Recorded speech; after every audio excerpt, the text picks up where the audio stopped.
Hi guys, I think it's now time to practice a bit what we learned about the C programming language by a little project which will read in some integer literal. Initially just in the decimal representation, and then we will extend this step by step so that we also can read in some integer in octal or hexadecimal representation. The initial version for this program will be based on what we did in the assembly programming part of this lecture. And I will then show you what kind of limitations we have here. And of course, when we do the programming in assembly, we are happy that we can come up with some simple solution at all. And in C, we can now think about what kind of limitations does this implementation have? How can we improve it? And I will show you this step by step, how we can go from here, from this simple initial version to a more elegant version that also can be extended for reading in these different representations of integers.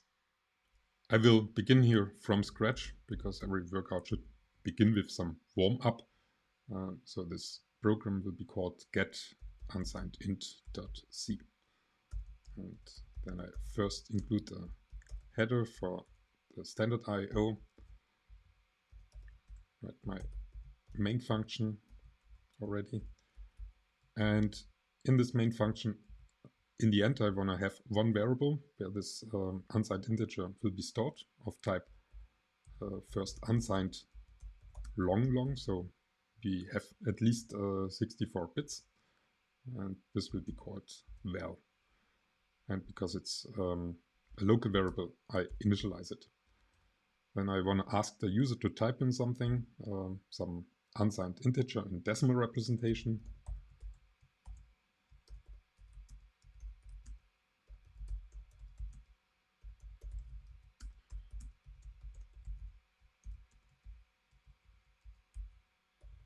And then I want to print the message what the user typed in. So you typed in, and then some placeholder for unsigned long, so that's LLU. And then some new line, and of course the value itself. So this we actually already can test. It should print just 0, but compiler check is also part of the warm-up. Okay. Here we actually would have a line break after this message, type in some unsigned integer in decimal, because the user would type in some digits and then hit return. So we don't have to insert here new line at the end of the string. So now in between, we want to read in this integer character by character. So I need this variable ch of type integer, because get character gives us an integer, not a character. And then I will first override this ch with some value that I get from get character. So that's why I do not initialize this variable, this local variable here. And after ch was overwritten with this character, I check whether this is an end of file, like we did in this program in assembly. And then inside of the while loop, we check whether the character is actually a decimal digit. If it's not, we leave the loop, and we do that with a break statement. So if ch is less than the ASCII value of this 0 digit, or ch is larger than the ASCII value of this digit, then we break. And otherwise, we will override value with value times 10 plus ch minus the ASCII value of 0. And actually, this would work, but I don't like this style here. I want to make it in 2 steps, and I first want to explicitly convert this ASCII value to this numerical value, and I think this is clearer to read the meaning of this code in this form. So here in this line, I'm computing the numerical value, and then here I'm updating the value that was read in so far. Okay, and that's actually already it. The loop will be left as soon as, for example, new line was typed in, or some other non-digit. And so let's check that.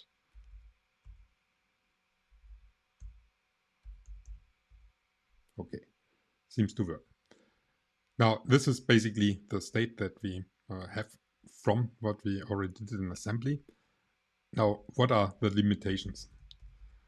The most annoying limitation, and this is actually not just a limitation, this is a kind of a bug.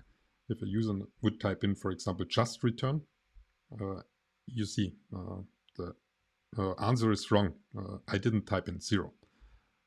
Or if I would type in ABC, also, this is not what I want.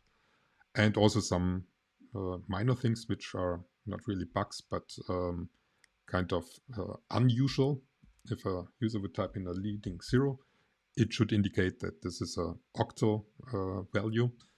So either the result or what is detected by us should be 0, so that we only accept the 0 as a integer input, or it should be considered to be an octal representation. So this is currently, of course, not working. So we also could have many leading zeros, and I want to change that later.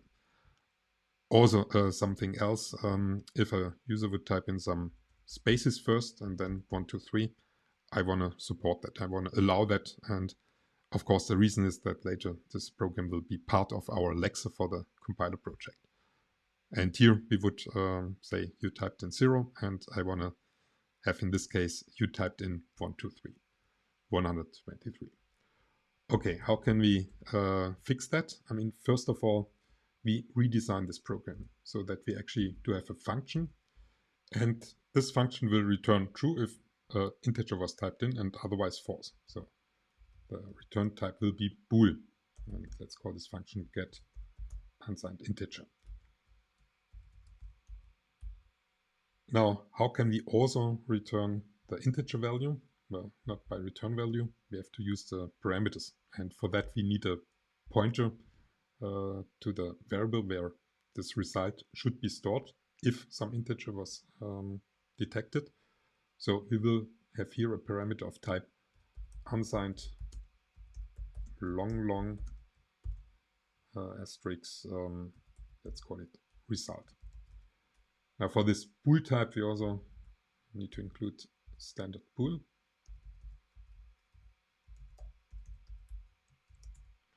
And then basically the logic will be as follows. We will have a local variable, let's call it found, of type bool, and initially this variable will be false. And if a user types in at least one digit, we will turn it to true. We will override this value. And in the end, we will return the final value of found. We will also use, like in function main, variable for assembling the integer value of type unsigned long. And I also want to call it val. And if we found an integer, so if at least one digit was typed in, then we will also store this value to where this res pointer points to. So if found is true, then the dereferenced pointer gets overwritten with what we assembled in val. And now in between here, we have to do basically what we already do in function main. So I actually can copy this code.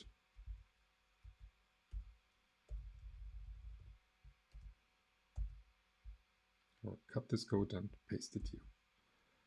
And then I just have to add a few things. If this statement in this line gets reached, then at least one digit was typed in. So here I insert what is needed to turn found to true. And maybe I will override found more than once with this value true, but at least once if one digit was typed in. Okay, and that's it for this function. Let's also clean up this here.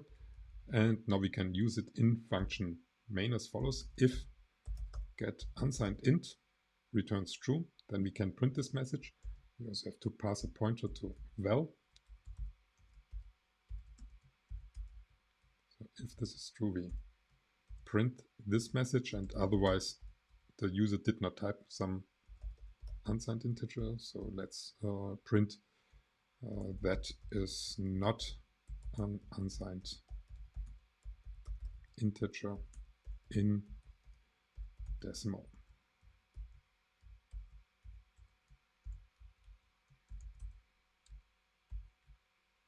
Okay, and now let's compile this. Let's also turn on all warnings. Okay, so this still works, and now if somebody types in APC, we get this message. So the next thing might be that if somebody types in space 123, we still want to detect it as 123. And currently this is not the case. And here I first want to try to do this just by looking at the code, considering it, and then I want to show you how you can actually approach this a bit more formal in a way that we also can easily extend it to read in octal and hexadecimal notations. So the first idea would be here, after we got a character, we also check whether this is a space character. And if this is the case, so while ch equals the space character, we just redo this reading of a character. So again, we would override ch with get character. And this actually should work in this case, but I will show you after testing this that basically we are lucky that it works. So this skips the spaces first.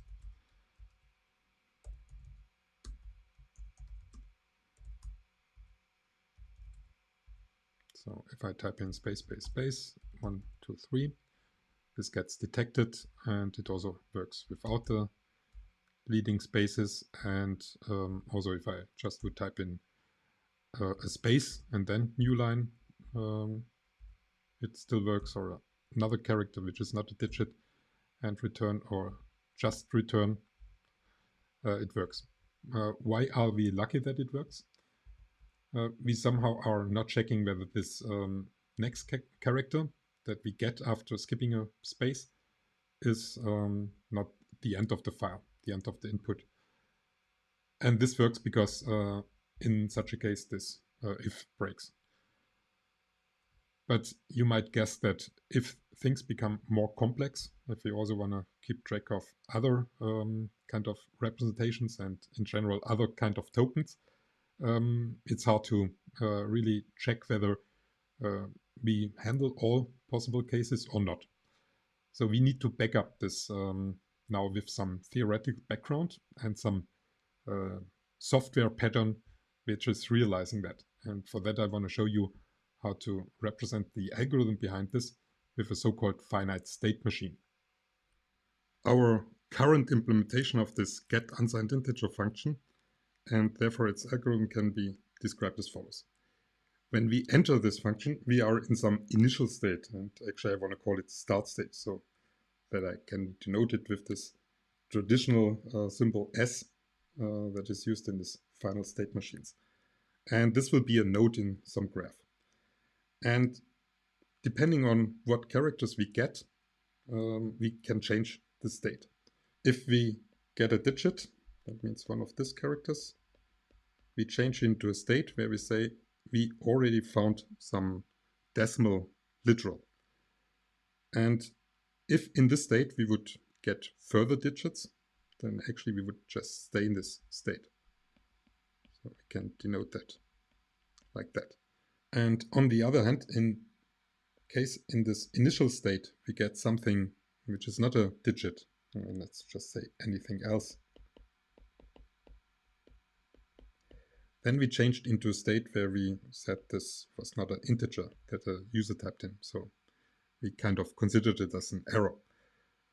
But what you now see is that in only 2 cases, we actually would return from this function. We can return from this function if we are in state D, then we return with true, or if we are in state E, then we return with false. And we never would return directly from this start state. And in this finite state machines, in these graphs, you denote the nodes where you actually would return from an implementation of this machine with these 2 circles. Now let's consider 2 cases for user inputs to see how our implementation currently works. So in the first case, a user types in, for example, the digit 1, followed by the digit 2, followed by the digit 3, followed by a new line. And in the second case, the user types in X and then a new line. Now, somehow we first were getting this character with getChar, used it as a current character for deciding how to change from this start state to either state D or E.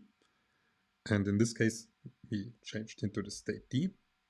So that means we are now here. And after changing, after doing this transition, we consumed this character.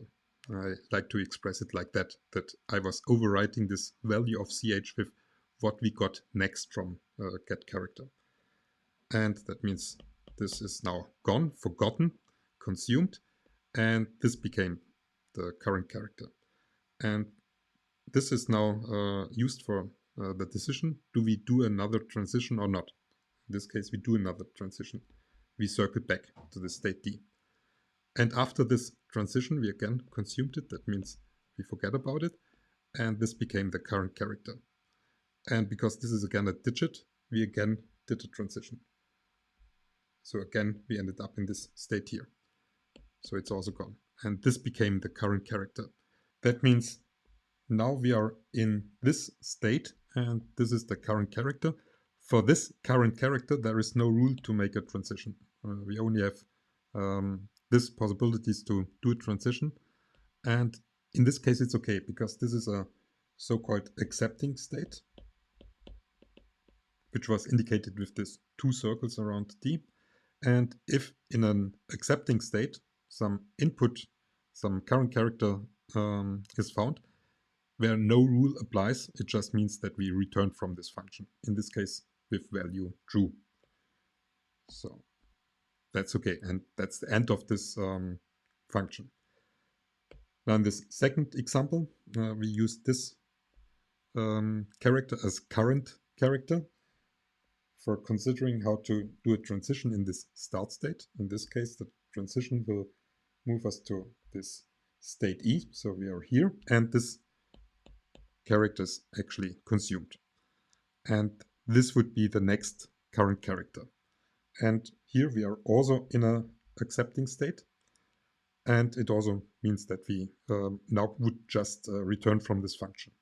Now let's review what I did so far. I began with the implementation of this function get unsigned integer. I hacked in some implementation, and then I used this here to describe what algorithm I actually implemented. And now I want to do the reverse thing. I want to have the possibility to begin with an algorithm, with a formal description of an algorithm in this form, and go from there to an implementation. And there should be a simple rule, a simple design pattern for translating this algorithm into an implementation. This basically should happen automatically. So this will give me the flexibility to change this finite state machine so that it's also accepting, for example, hexadecimal literals or octal literals. And it will also clean up in this current state the implementation that I hacked in so far. And this design pattern will be based on 2 things, a global variable ch and the function nextChar. This global variable will either be 0 or it will contain the current character, the character that I got from getChar.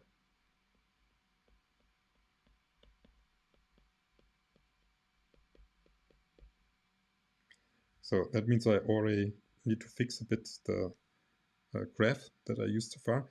So far, we only distinguish two cases when we are in the start state for doing a transition.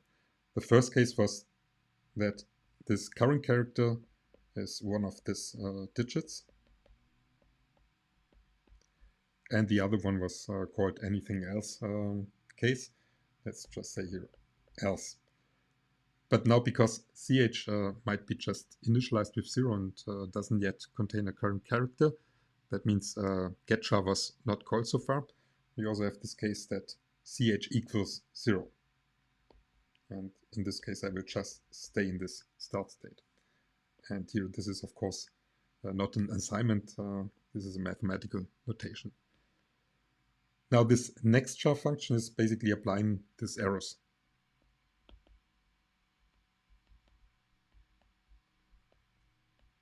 And that means that this variable ch gets overwritten with what we get from getChar.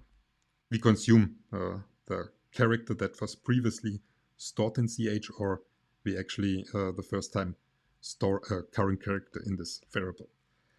Maybe I also should write down what we use this ch for. This is, of course, for choosing the right arrow. For choosing an arrow. Okay, now let's describe the rest of the algorithm. If we do a transition to this state D, which is an accepting transition, then we would circle back to this state if we again get a digit.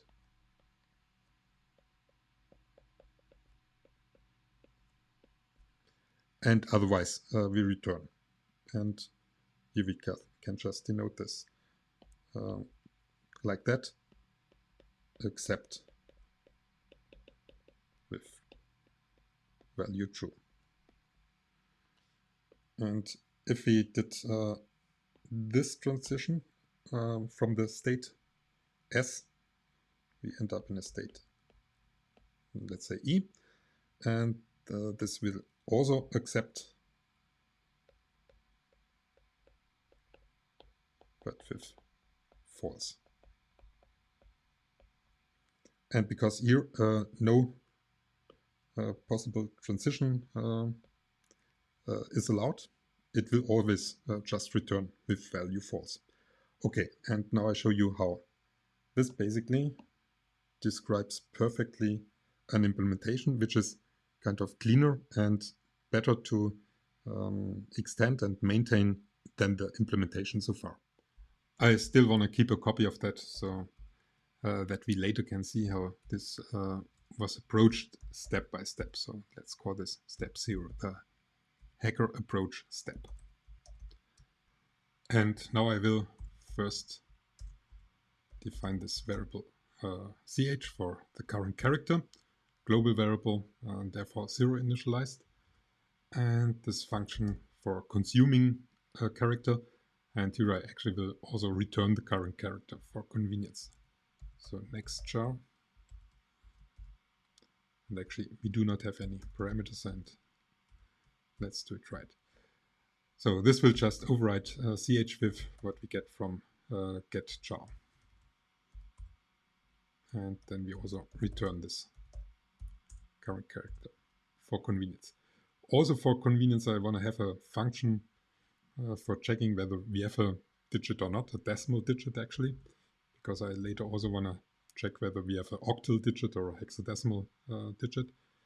So let's already call it is dec for decimal digit. And here I could use this global variable ch to check whether we currently have a decimal digit, but to keep it a bit more general, I will use a parameter and also expect that whatever character is checked is passed by parameter. And then we return true if the character that we get as parameter is greater or equal to the digit 0 and smaller or equal to the digit 9.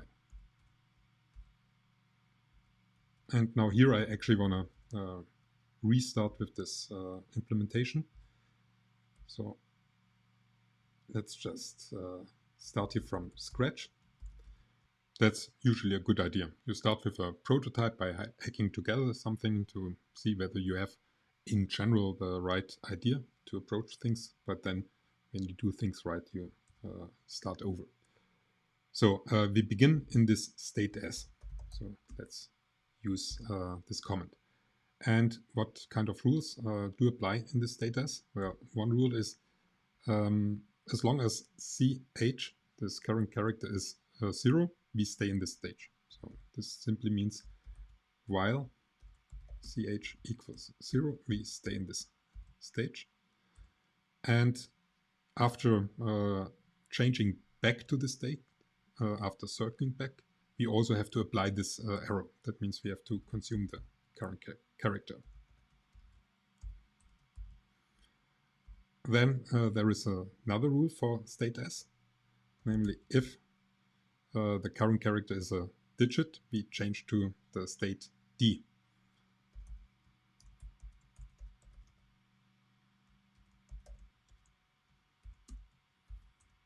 And that means now we also do a transition. That means we also have to consume this character. And then we are in state D.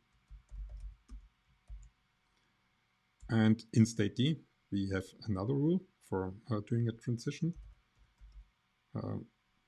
While the current character is a digit,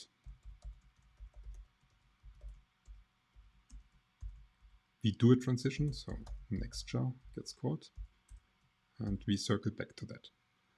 And if there is no other rule that can be applied, this will be the case if we are done with this while loop, then we return true.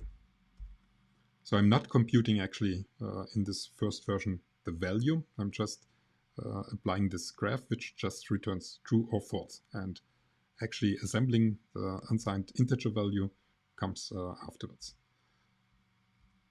So this is the second rule, this if here, for doing a transition from the state S.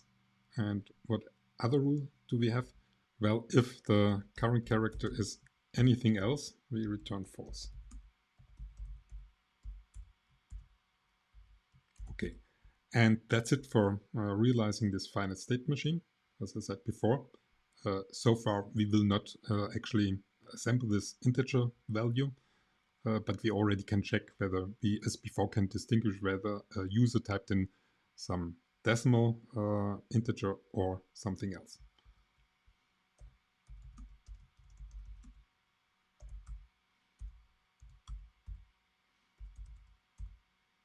So 1, 2, 3 was detected as a decimal representation for integer, and X new line was detected as something else. Okay, and now the next step would be to also assemble, of course, the value of this unsigned integer. And here I go back to the hacker's approach. I just fix the code so that this gets done again. So that means I again need a variable for storing this value of type unsigned long. I will 0 initialize that. And then I will start with some simple implementation. If I reach this point here, I know that I found a decimal digit. Then I can subtract the ASCII code for this digit 0 from it. And this gives the numerical value. So I can initialize value val with this value of CH. And if I reach this point here, I now know that a further digit was found. So I again subtract the ASCII value of this digit. So I have now the numerical value of this digit in CH. Then I'm updating value with value times 10 plus CH. And before I return true, I also store this value in the dereferenced pointer res.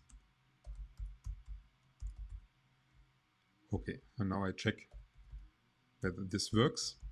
Hacker's approach again. So we try out things and then we test them.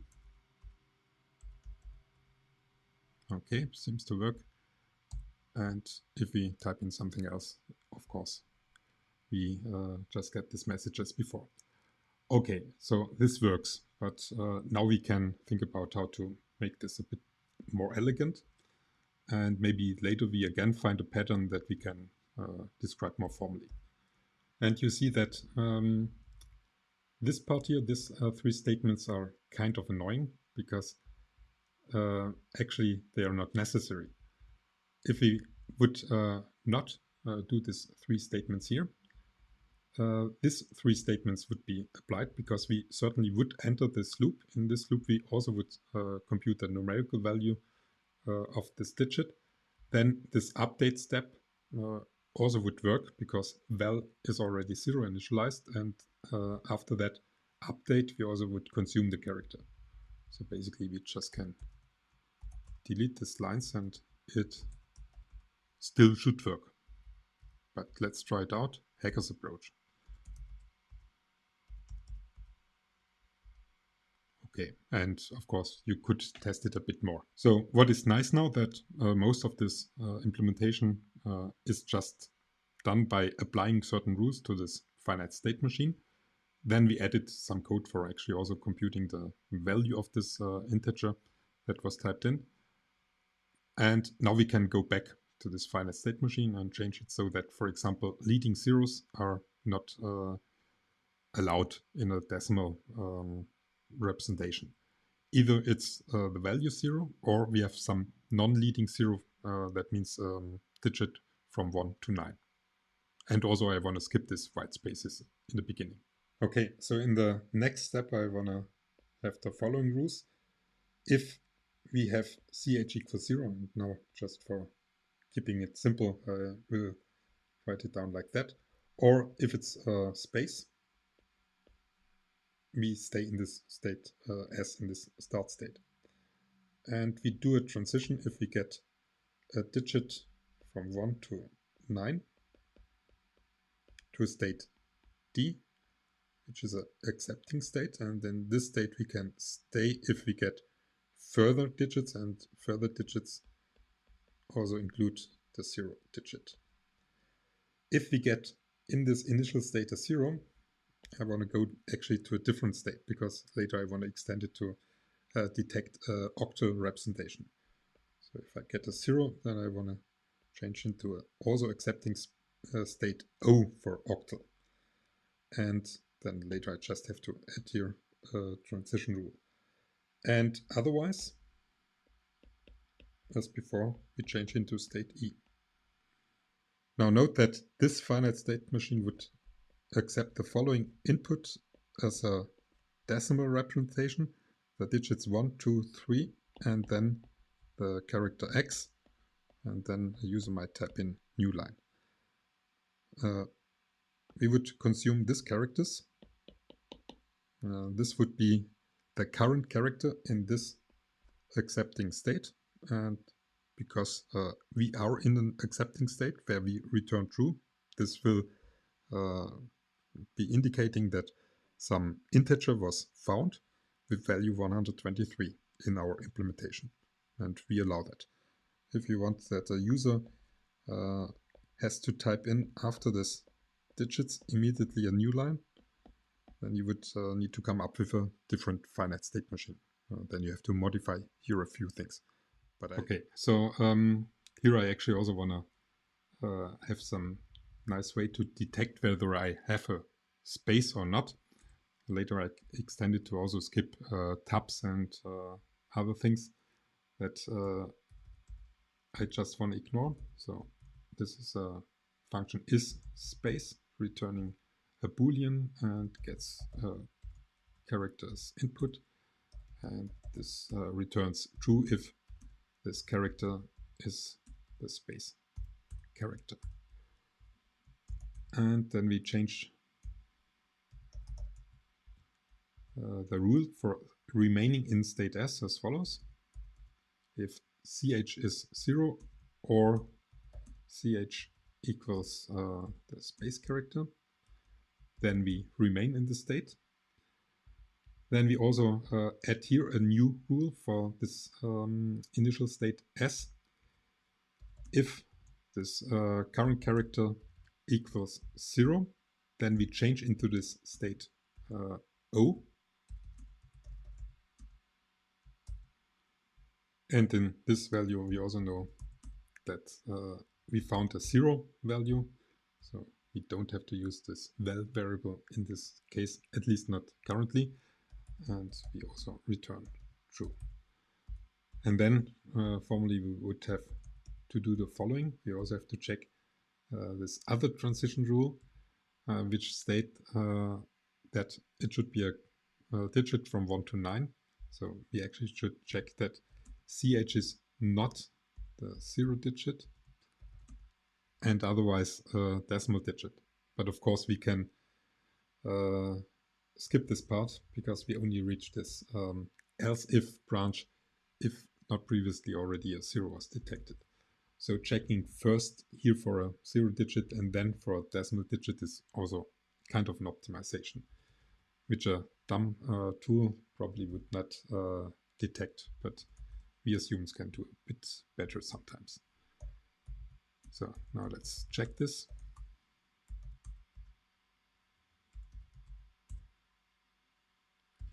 So 0, 1, 2, 3 would now give us the value 0 and not 423 and also not the octal representation.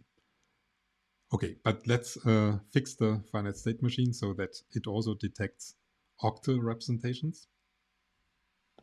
And this is actually kind of simple, so I also can spend some time on cleaning here things up. We just add here a transition rule. If we get a octal digit, that means a digit from 0 to 7, we circle back to the state O.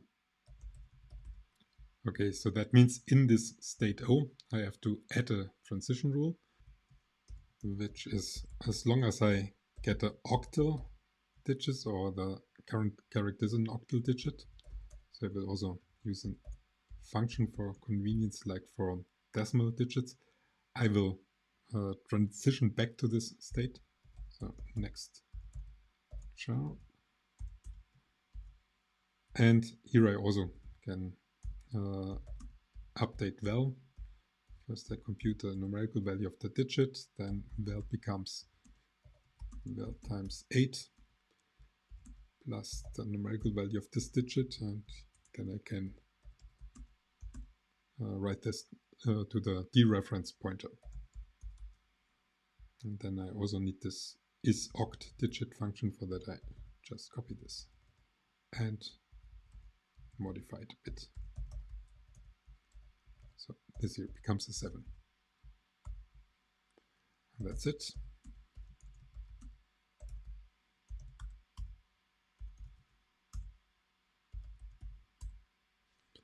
Okay, and now of course the next and last step will be to also accept hexadecimal representations. And for that I will add a new state, and this new state will be a hex temporary state or hex expected state. Let's call it HT, not accepting, and we do a transition to this state if the current character is an X. And from this state, we might further go to a accepting state for accepting a hex representation. And this transition happens if we find after this X a decimal digit or a character from A to F, lowercase characters, or the uppercase characters. So if we find a hex digit. And we also can circle back in this state hexadecimal if we find further hex digits.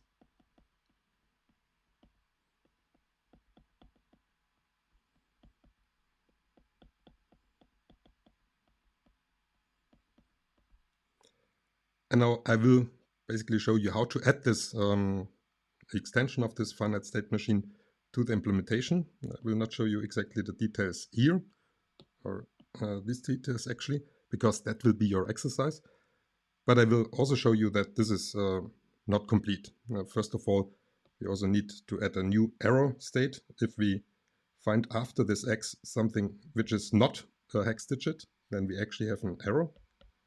We could then transfer to this error state, but actually this is kind of a different error, because in this case some character were already consumed, and probably in this case we would usually expect some error message. In our version we just return false, so actually would not make a big difference, but let's keep it already in a way that we can later extend it. Now the implementation of this part basically will be your exercise. So I will not show you the details here, but I will show you how to add this extension of the finite state machine to the current version. And there you will see that there is still a problem, that something is wrong. Now the big advantage will be that we don't have to look for the error in the implementation, because the implementation just reflects what we see here in general in this algorithm. And so we just have to fix the algorithm, and there is a clear pattern how to go from an algorithm to an implementation. So you will see that this is actually helping us to implement things. So there is really some use to this theoretical approach. If we exactly implement what we described in this finite state machine, then we have to add here a rule after this while loop. And here we have a new case for switching to a new state. If the current character is X, then we would change into a state where we expect an hexadecimal, and here your code actually would come. So after you consumed, of course, this character, next jar was already called.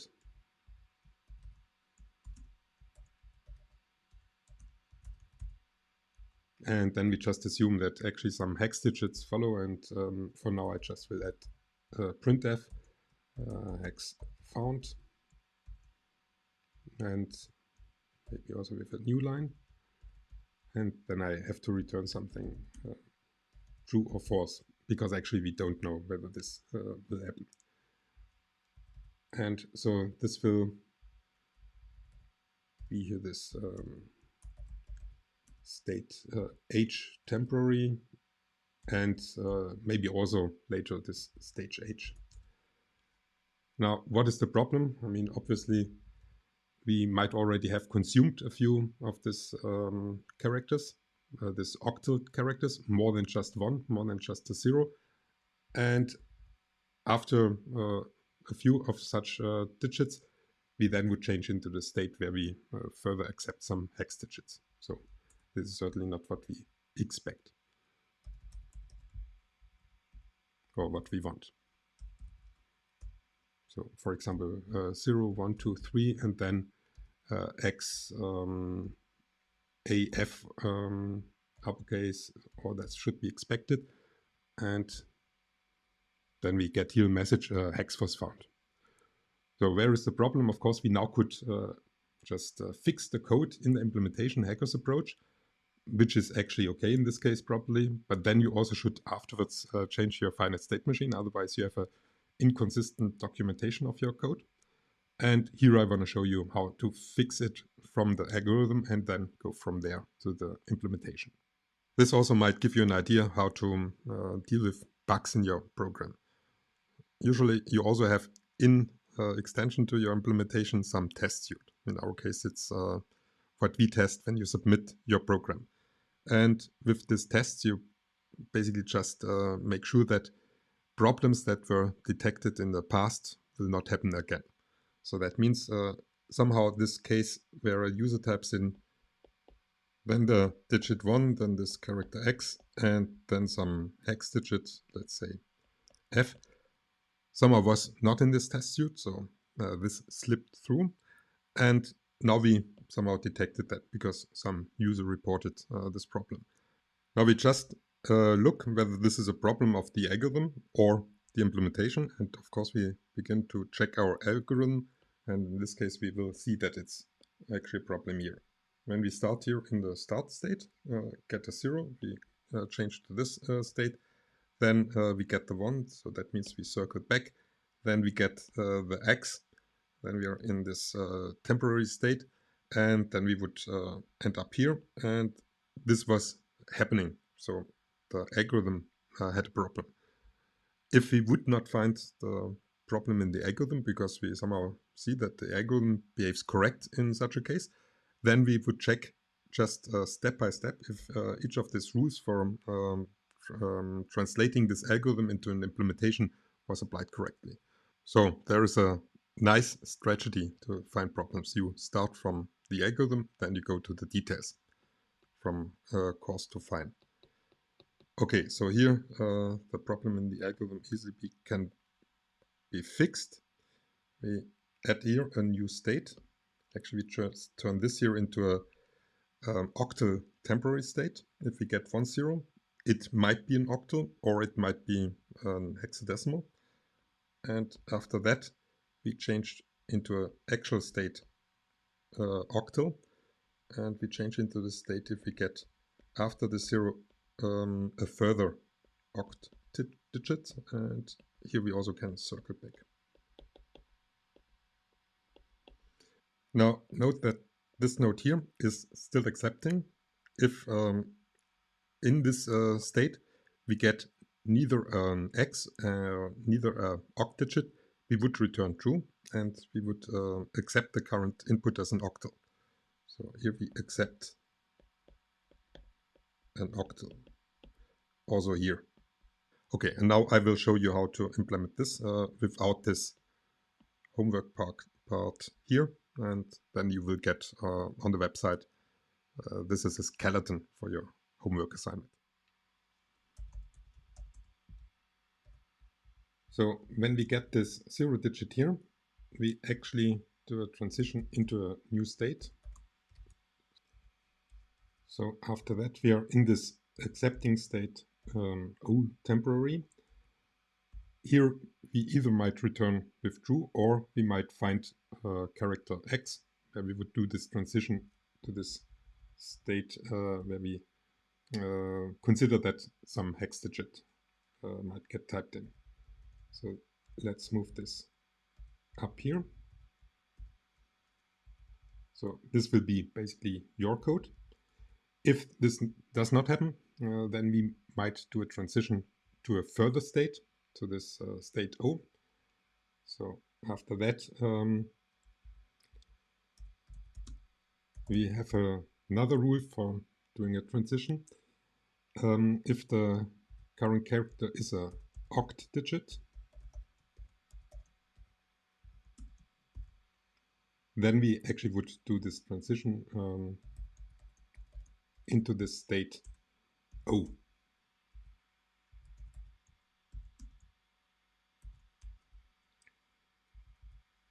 So, and here we actually do have this code for the implementation of this part of the finite state machine.